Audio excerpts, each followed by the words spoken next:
A presidential visit today as politicians put aside their differences in northern Kentucky. President Joe Biden met with top leaders from both sides of the aisle at the Brent Spence Bridge to talk infrastructure and jobs. Krista Spadaccini in Covington with details of the president's visit. Today's the first time a president has visited Covington, Kentucky since 1938 when President Franklin D. Roosevelt visited. President Joe Biden alongside politicians from both parties to promote a major bipartisan accomplishment, one that'll help thousands of Kentuckians every day. The Brent Spence Bridge has been a source of stress for many drivers crossing between Kentucky and Ohio for decades. It's backing everything up. It's causing a disaster. Traffic is a mess. Built in 1963, the bridge carries the I-71, I-75 corridor across the Ohio River and is known to be one of the busiest freight routes in the country. State leaders say the structure carries far more traffic than it's meant to support.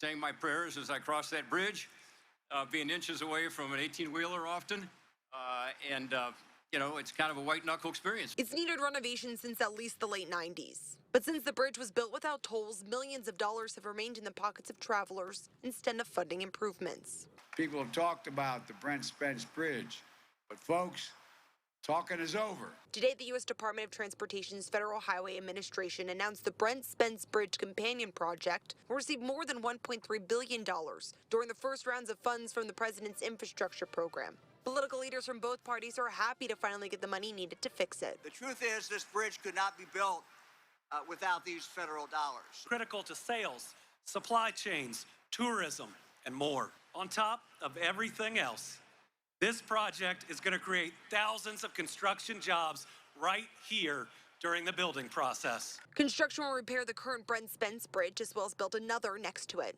But the project won't just better connect the two states. It also bridges a divided government. Leader McConnell and I don't agree on everything. In fact, we disagree on a lot of things. But here's what matters. It shows what's possible when partisanship is pushed aside. I encouraged it, I supported it, and I'm proud of what we've been able to accomplish working together. Construction on the Brent Spence Bridge is expected to start this year and should be completed by 2029. In Covington, Krista Spadaccini, Fox 56 News.